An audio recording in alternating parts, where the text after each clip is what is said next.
हम सभी जानते हैं कि व्यक्ति का मन बहुत चंचल होता है। यही कारण है कि मन अशांत रहता है और कई तरह के सवालों का जन्म भी अशांत मन के कारण ही होता है। यदि आप जीवन में शांति चाहते हैं तो इसके लिए जरूरी है मन को शांत करना। लेकिन मन को शांत कैसे किया जाए, गौतम बुद्ध से जुड़ी इस कहानी के माध्यम से आप जान सकते हैं कि मन को शांत करने का क्या तरीका है। इसमें भगवान गौतम बुद्ध द्वारा मन को शांत करने के आयामों के बारे में बताया गया है। जानते हैं इस कहानी के बारे में जिससे आपका जीवन बदल जाएगा।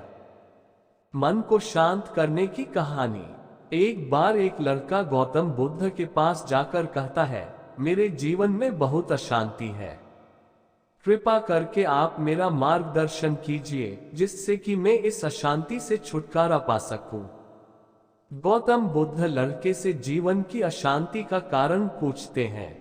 लड़का उत्तर देता है, अत्यधिक विचारों के कारण मेरे भीतर बहुत सारे विचार आते हैं जिससे मेरा मन अशांत रहता है।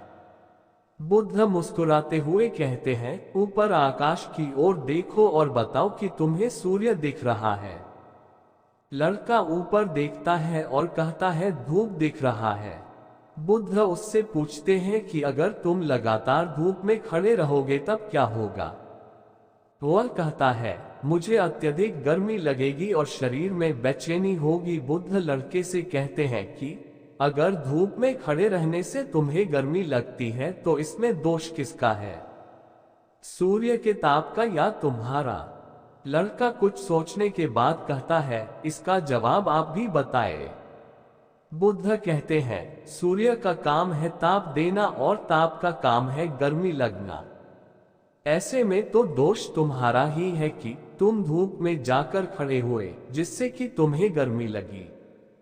तुम्हें अगर शीतलता चाहिए तो तुम्हें छांव में रहना होगा। ठीक इसी तरह चंचल मन का भी स्वभाव होता है विचारों और भावनाओं को जागृत करना। विचार क्षण भर के लिए होते हैं, लेकिन विचार से पैदा हुई भावनाएं देर तक टिकी रहती है। लेकिन ये तुम्हें निर्णय लेना है कि तुम्हें विचार और भावनाओं के साथ चलना है या अलग दिशा बनानी है। कैसे करें मन को शांत।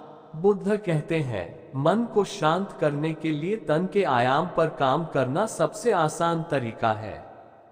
शरीर के स्तर पर हमारी कर्मेंद्रियां और ज्ञानेंद्रियां है। कर्मेंद्रियां कर्म और ज्ञानेंद्रियां ज्ञान से जुड़ी होती है। इससे हम अपनी संवेदनशीलता को बढ़ा सकते हैं, यानी हम जो भी काम करें उससे आनंद के साथ करें। मन के आयाम से हटकर तन के आयाम पर जाने से ही तुम्हारा चित्त शांत होगा।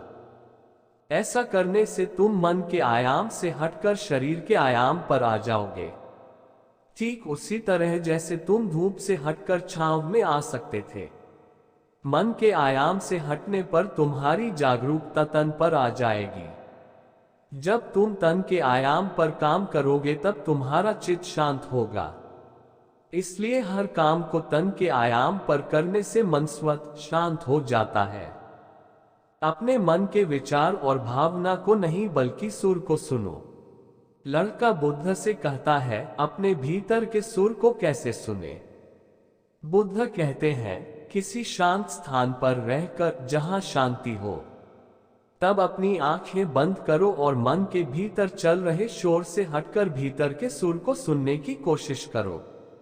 सुर निरंतर चलता रहता है, लेकिन बाहर के शोर के कारण तुम अपने मन के भीतर चल रहे सुर को नहीं सुन पाते हो।